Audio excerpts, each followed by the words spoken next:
I'm Bill. I'm Dan. And that's Iggy. Been around since, 40 years. We took over about 18 years ago. I worked there for a few years before that. I suckered Dan in along for the ride, and we've been here ever since. They mean everything to us. This is where I would, meet future bandmates, or just to interact about, what I thought not many people knew about, or there was an artist or a style of music. So now we have the web, so that's been around for long enough. People have already forgotten that it was a big sacred event to come to a record store and like I said, meet people that shared the same interests. So, but they still do it, and basically that's how we keep the store going, by interacting with the people who visit. That's how we know what people are interested in, as well as we want to keep discovering new things. Yeah, it's like going to school, or going to the barber shop. You just come in, hang out, you pick up a thread, and you run with it. You have people. It's kind of fun. It's getting everybody's opinion or non-opinion, or you'll never. There's always something new coming, and there's always a situation being created, and so you never know what's going to happen on a day-to-day basis. I think that's why it's important to still have those, whether it's a coffee shop and there's always spots that are where I guess the people want to come and hang out, but we try to keep that atmosphere alive. So vinyl never left here, but as far as its resources for us to get it, it just seemed like people's interest was less and less. And then we saw more and more people special ordering it and seeking things out and asking us, can you get that? And I think between going to other places and shopping online, people kind of start counting on, like, can you be our guys? If I'm looking for this, are you going to get it?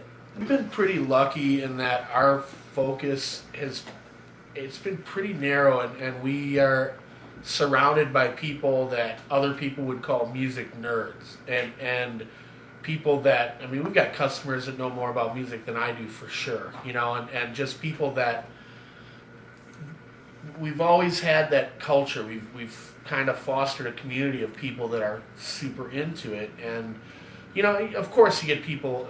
Nothing pisses off a record store owner more than like, oh dude, I can burn that for you.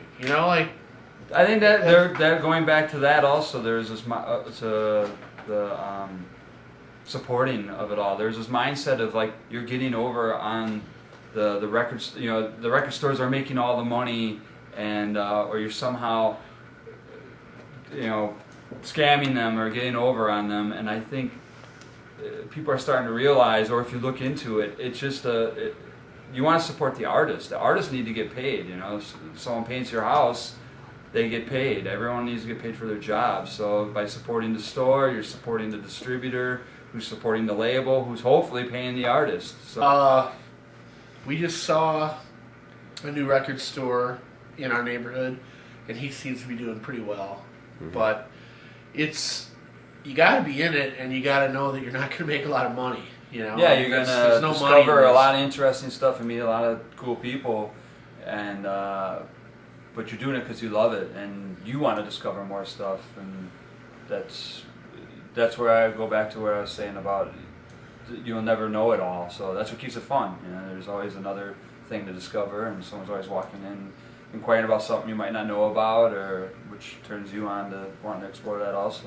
Sure. We're seeing young people come in and just curious with the whole the presentation, and to actually see something tangible and understand, like, wow, this is it's a whole different the format, the presentation of the artwork and all the liner notes and all that, and I'm seeing younger people kind of falling in love with that whole the aesthetic.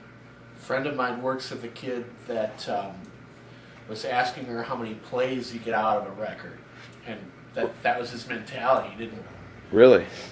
And we do see the handling of the digital age. I think people allow the records to kind of languish as if they're video games, and they'll come back and they're like, it just skips really bad now. Can this be cleaned, or it's like it's damaged?